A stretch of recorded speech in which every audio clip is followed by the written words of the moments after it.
C'est-à-dire, je te déteste parce que tu penses différemment de moi. Ce n'est pas le jeu du peuple, ce n'est pas dans l'intérêt de la population qu'il y ait une telle extrémité dans les idées qui conduisent à devoir tuer les autres parce qu'ils ne pensent pas comme vous. Chacun pense qu'il est le gentil, alors qu'en réalité, dès lors que vous êtes prêt à tuer, à appeler à la violence, à la haine, à la discrimination les autres, désolé pour vous, mais vous n'êtes pas dans le bon camp. Faire Quentin Derenque, retenez ce nom parce qu'il y aura un avant et un après Quentin Derenque. Alors, si vous vivez dans une grotte, évidemment, vous n'avez peut-être pas entendu parler de cela pendant le week-end, mais Quentin Derenque est un étudiant de 23 ans qui est malencontreusement décédé il y a quelques jours à la date à laquelle nous sommes en train d'enregistrer cette émission. Il a été agressé, sévèrement frappé au sol par plusieurs manifestants dits Antifa. Il était originaire de Saint-Cyr sur le Rhône. La presse l'a qualifié d'étudiant identitaire. On reviendra justement sur cette qualification. Et donc, dans la soirée du 12 février, en marge de manifestations à Lyon, il a été agressé au point qu'il en est décédé par la suite. Alors, si vous n'êtes pas encore abonné, je vous invite à vous abonner à l'émission, notre chaîne YouTube. Vous êtes bientôt 70 000 abonnés. Chaque semaine, à 20h et à 20h30, vous avez notre flash info sur l'actualité. Et puis ensuite, on parle d'une émission de vulgarisation juridique avec comme objectif, chaque semaine, de vous informer davantage sur vos droits afin de ne pas vous faire avoir. Alors revenons sur l'affaire Quentin Derenque. Quentin Derenque est à la France que Irina Zaroutzka est aux États-Unis. Je vous invite à voir la magnifique vidéo qui avait été faite par Idriss Aberkane parce qu'on y retrouve une multitude de coïncidences et de points communs. Alors tout d'abord, j'ai voulu, en tant qu'avocat, revenir sur le terme d'identitaire. C'est effectivement un qualificatif, un sobriquet que la presse a donné à ce cher Quentin. Et il faut se dire que quand on lit identitaire, on y voit quand même un certain goût péjoratif. Clairement, si on vous qualifie d'identitaire, vous sentez bien, c'est pas un qualificatif bien glorieux qu'on utilise à votre rencontre. Il y a le sentiment, et vous me direz ce que vous en pensez en commentaire, mais que certaines vies méritent peut-être plus d'être ôtées que d'autres. Moi, c'est vraiment le sentiment que j'ai eu, donc ça m'a évidemment choqué, puisque on ne devrait jamais mourir pour ses idées politiques, encore moins lorsque c'est la presse qui vous accable d'un sobriquet dont vous n'avez jamais rien demandé. Alors, j'ai voulu revenir sur ce que signifiait identitaire. Est-ce qu'on a une définition juridique ? C'est quand même intéressant de savoir si, juridiquement parlant, les conditions étaient remplies pour qu'on puisse utiliser ce qualificatif qui, je rappelle, est quand même assez péjoratif. Alors, le terme identitaire ne fait pas l'objet d'une définition juridique. Bon, ben voilà, déjà on commence là, parce que si ça ne fait pas l'objet d'une définition juridique, ça veut dire que c'est une définition que la presse, ou en tout cas que l'opinion publique peut accorder à une personne. Alors j'ai essayé d'aller chercher un petit peu ce que l'on associait au terme identitaire. On y associe donc généralement des mouvements classés à l'extrême droite, revendiquant la défense d'une identité nationale, culturelle ou ethnique. Donc c'est en cela que l'on peut qualifier une personne comme étant identitaire. Identitaire nationaliste peut donc revêtir une connotation évidemment péjorative, puisqu'on y voit une sorte d'exclusion, une sorte de hiérarchisation entre les groupes. Et évidemment, ça, c'est jamais véritablement bien vu dans une politique bien pensante, dans une société bien pensante. Alors, dans le débat public et dans plusieurs décisions de justice, on retrouve régulièrement cette question de groupe identitaire. Alors, vous avez déjà dû voir parler d'une décision du Conseil d'État qui avait annulé la dissolution d'un groupe qui s'était revendiqué comme étant identitaire. C'était en 2021. Et le Conseil d'État utilise la qualification en fait de groupement provoquant à la discrimination, à la haine et à la violence. En d'autres termes, avant de donner le qualificatif d'identitaire, ce qu'on doit regarder, c'est est-ce que ce jeune Quentin était en train de promouvoir la discrimination, la haine et ou la violence. Parce que juridiquement parlant, on ne connaît pas la définition d'identitaire. En revanche, on connaît la qualification de groupement poussant à la discrimination, à la haine et à la violence. Là, c'est évidemment une infraction pénale. Ce qui démontre bien que lorsque on vous associe comme étant identitaire, en fait, on est déjà en train de vous faire votre procès, alors même que vous êtes mort et que vous n'avez pas la possibilité de pouvoir vous défendre. On appréciera, vous apprécierez, Vous me direz si, comme moi, effectivement, le qualificatif d'identitaire vous a choqué, parce que je trouve effectivement que c'est choquant de qualifier une personne qui est décédée en marge d'une manifestation d'identitaire si aucun élément ne permettait de qualifier cette personne comme étant une personne qui poussait à la discrimination, à la haine et ou à la violence. C'est ça qui, aujourd'hui, est la qualification juridique. Et aujourd'hui, dans le débat public, lorsqu'on vous qualifie d'identitaire, en réalité, on vous donne le qualificatif d'une personne qui va promouvoir la haine, la discrimination et la violence. Évidemment, faire votre procès quand vous êtes dans votre tombeau, c'est toujours plus facile. Alors, deuxième question que j'avais envie qu'on analyse ensemble, comment le droit peut-il appréhender la poursuite des personnes qui ont participé aux coups, aux blessures et à la mort du jeune Quentin? Alors ici, on va s'intéresser à l'article 221-1 du Code pénal qui va réprimer le meurtre. Alors le meurtre, c'est le fait de donner la mort à autrui avec intention de le commettre. C'est très important parce que si vous ne démontrez pas l'intention de tuer, dans ce cas-là, vous êtes sur une qualification pénale qui est beaucoup plus douce, c'est la mort sans intention de la donner, et dans ce cas-là, c'est l'article 222-7. Dans le premier des cas, le meurtre, c'est 30 ans de réclusion criminelle. Dans le deuxième cas, vous êtes à 15 ans. Évidemment, ce sont les peines encourues, ce ne sont jamais les peines prononcées, puisqu'on va toujours avoir un autre principe qui va intervenir, qui va être l'individualisation des peines, c'est-à-dire qu'on va prendre en compte votre situation personnelle, et à partir de ce moment-là, on pourra vous appliquer une peine qui peut être inférieure et d'un certain quantum. Les 15 années ou les 30 années, c'est un maximum que vous ne pouvez pas dépasser.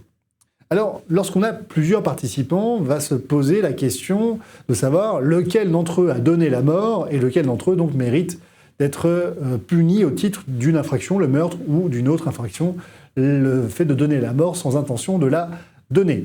Alors ici, la Cour de cassation, les juridictions de manière générale, considèrent que on va avoir une logique de séance, de scène unique de violence. C'est-à-dire qu'à partir du moment où plusieurs personnes participent à donner des coups qui entraînent la mort, on ne va pas rechercher la proportion dans laquelle chacune de ces personnes est intervenue, parce que dans les faits, c'est impossible. Et donc, on va considérer qu'ils ont tous, par leur présence et leur implication dans les coups et violences qui ont été prodigués, participé à l'infraction. Et donc, ils encourent tous la même répression. Le point déterminant, en fait, c'est déterminer s'ils ont participé ou non au groupe qui a donné la mort. Donc c'est vraiment ça qui va être le plus important. Et donc évidemment, ici, l'enquête pourra déterminer les personnes impliquées. Et donc, il faudra laisser la justice se faire. Il faut donc faire attention à ne pas s'emporter dans l'émotion et à être le plus factuel possible. La troisième question sur laquelle j'avais envie de revenir, lorsque vous prenez l'affaire Quentin, bon, j'ai oublié le nom, Quentin Derenque, eh bien, se pose la question de l'appel à la violence, l'appel à la haine, l'appel à casser finalement des groupes identitaires. Parce qu'on a vraiment ces deux groupes antifa identitaires qui semblent s'opposer. Je dis semblent parce qu'évidemment, encore une fois, est-ce qu'ils ont choisi leur propre qualificatif? En tout cas, on a deux groupes qui sont politiquement opposés et qui aujourd'hui se font face au point de se donner la mort. Alors, si on avait une personne qui appelait à la violence, c'est-à-dire appelait lors de manifestations d'extrême gauche ou d'extrême droite à venir prodiguer des actes de violence à l'encontre d'une autre personne parce qu'elle ne pense pas comme elle, parce que c'est ça vraiment la bêtise dans cette histoire, c'est le fait que je te déteste parce que tu ne me penses pas comme moi. Bon, c'est quand même le début d'une certaine forme d'autoritarisme. C'est très bien dans les dictatures, un peu moins bien dans une démocratie. Donc après, vous choisissez évidemment le régime dans lequel vous êtes le plus à l'aise. Personnellement, moi j'aimais bien la démocratie, mais si la majorité décide que la dictature est mieux, le principe de la démocratie, c'est que bien souvent, elle s'abolit d'elle-même. Alors, la répression de l'appel à la violence, si vous avez une personne publique, une personne en tout cas lambda, qui prend la parole en public et qui appelle à la violence, évidemment, cette personne sera réprimée au titre de l'article 24 de la loi de 1881. Il y a donc une répression pénale qui est tout à fait possible. Se poserait la question, s'il s'agissait de parlementaires, se poserait la question de leur immunité parlementaire. Là, on devrait considérer que la Cour de justice de la République ferait lever l'immunité parlementaire parce qu'il s'agirait d'un acte manifestement insusceptible de se rattacher au pouvoir d'un parlementaire. Évidemment, ça déshonore à la fois la fonction, et donc ça, évidemment, ce n'est pas protégé par l'immunité parlementaire.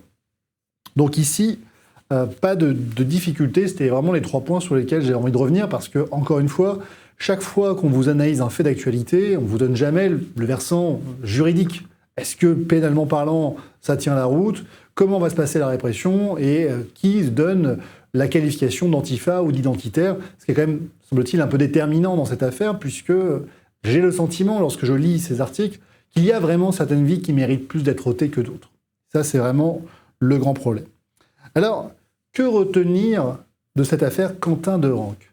Je l'ai dit au tout début de cette émission, et je vous invite à vous abonner, puisque si ce n'est pas encore fait, c'est vraiment dommage. Chaque lundi à 20h, on vous fait une analyse en direct d'un fait d'actualité, poursuivi dans un second temps par une émission juridique vous permettant de connaître davantage vos droits. Donc vraiment, abonnez-vous, je vous invite vraiment à le faire, ça nous fait énormément de bien, c'est très important pour le référencement et pour diffuser une parole un peu différente de celle que vous avez l'habitude de voir dans les médias publics.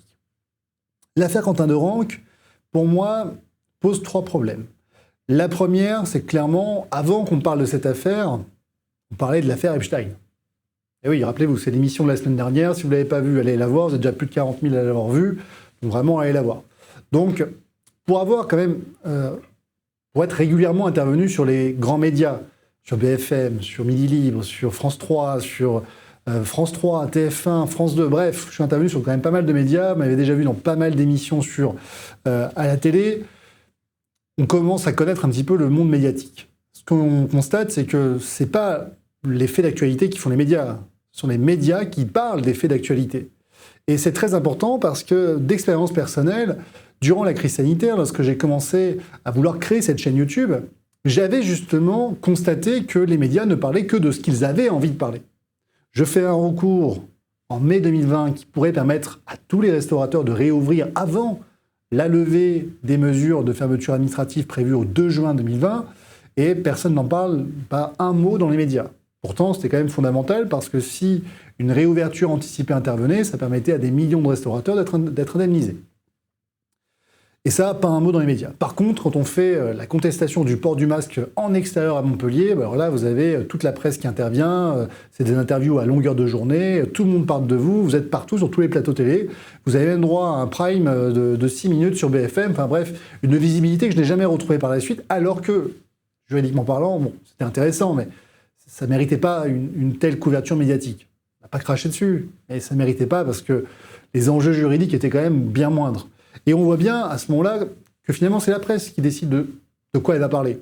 Quand elle parle de l'affaire Quentin Derenque, elle met de côté l'affaire Epstein.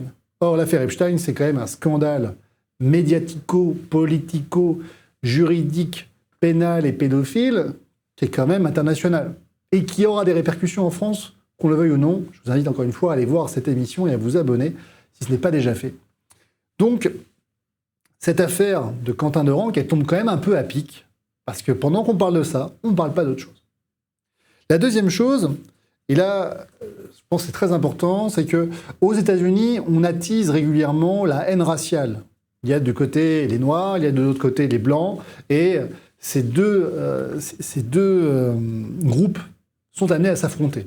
Et clairement, avec le meurtre de la jeune Irina dans le métro new-yorkais, on voit bien qu'il y a une volonté des médias d'attiser la haine entre ces deux groupes. En France, on constate qu'on n'est pas du tout sur la haine raciale, on est vraiment sur la haine politique. C'est-à-dire, je te déteste parce que tu penses différemment de moi. Or, la démocratie, c'est pas de tuer les autres parce qu'ils pensent pas comme vous. C'est pas non plus lorsqu'il y a une marche, on a vu ça à Montpellier ce week-end, lorsque vous avez une marche avec une minute de silence pour marquer le décès du jeune Quentin, 23 ans, jeune étudiant. Je ne vois pas à quel moment on peut se réjouir du décès d'un jeune étudiant. Eh bien, vous avez une partie dite Antifa qui est là en train d'applaudir et de gâcher la minute de silence. Quand même d'un certain irrespect qui, à mon sens, n'honore pas les idées bien pensantes que vous pouvez avoir. Et je vais même aller plus loin. Il y a une telle polarisation qu'on a aujourd'hui non pas deux groupes politique, mais on a deux groupes extrêmes qui sont prêts à se tuer pour leurs idées. Et ça, clairement, ce n'est pas le jeu du peuple, ce n'est pas dans l'intérêt de la population qu'il y ait une telle extrémité dans les idées qui conduisent à devoir tuer les autres parce qu'ils ne pensent pas comme vous. Si, évidemment, vous faites partie de ceux qui êtes prêts à tuer pour vos idées, alors clairement, on n'est pas du même camp. Ça, c'est clair. On n'est pas du même camp. Donc, il y a quand même, parmi les médias, à mon sens, la volonté de polariser, de rendre les choses manichéennes entre le bien et le mal. Et évidemment, vous l'avez compris dans cette histoire, chacun pense qu'il est le bien. Et oui, rappelez-vous, hein, les méchants sont trop bêtes, ils ne savent pas qui sont les méchants. Vous voyez, c'est exactement ça. Chacun pense qu'il est le gentil, alors qu'en réalité, dès lors que vous êtes prêt à tuer, à appeler à la violence, à la haine, à la discrimination les autres, je suis désolé pour vous, mais vous n'êtes pas dans le bon camp. Et l'histoire tranchera, mais vous n'êtes vraiment pas dans le bon camp, et ce, quelles que soient les idées humanistes que vous pouvez avoir. Et finalement, on peut se poser la question si, dans Identitaire et Antifa, on n'aurait pas une certaine volonté des médias de qualifier le camp du bien et de qualifier le camp du mal. Moi, clairement, ici, je ne vois pas à quel moment la population, le peuple, les citoyens en sortent gagnants. Et la troisième chose, c'est que pendant qu'on est en train de s'entretuer pour nos idées, parce qu'encore une fois, finalement, si ces personnes s'étaient retrouvées dans d'autres circonstances, autour d'un bar ou d'une soirée ou autre, ils seraient peut-être aperçus qu'ils avaient plus de points en commun que les personnes qui nous dirigent aujourd'hui. Parce que clairement, ici, ça fait le jeu des politiciens. Ça fait le jeu de cette caste qui nous gouverne et qui a décidé, évidemment, de nous laisser nous entretuer pour nos idées. Parce que pendant qu'on est en train de se taper dessus, en fait, on oublie qu'un grand nombre de personnes sont en train de vivre sur le dos de la bête à nos dépens. On oublie qu'on a des dérapages de la comptabilité publique à plus de 1000 milliards, que nos impôts augmentent, que nos services publics se décrépitent et que la France, sur le plan du droit international et de la puissance internationale, est en train de péricliter. Et ça, évidemment, pendant qu'on est en train de se taper dessus, on ne s'en rend pas compte. Donc ne vous laissez pas absorber par l'actualité. Quand vous lisez sur Internet un militant antifa, un militant identitaire, c'est de faire un peu la part des choses, c'est de vous dire encore une fois qu'à chaque fois, c'est bien triste qu'une personne décède pour ses idées. C'est toujours bien triste quand une personne est tuée dans le cadre d'une manifestation, et ce, quelles que fussent ses idées. Si vous êtes prêt à tuer pour vos idées, c'est que vous n'êtes pas dans le camp du bien. Dites-vous vraiment ça. C'était donc l'affaire Quentin de Ranc. Évidemment, dites-moi en commentaire ce que vous en avez pensé, comment vous analysez ces faits. Ne vous laissez pas enfumer, encore une fois, par l'actualité. Cette chaîne YouTube existe pour ça, c'est justement pour vous apporter une vision différente, un point de vue, avec un peu de hauteur et une vision juridique. Parce qu'encore une fois, le politique, ce n'est pas le juridique, ce sont deux choses totalement différentes. Allez, pensez à vous abonner et on se retrouve tout de suite pour votre émission du lundi avec Pierrick Thévenon.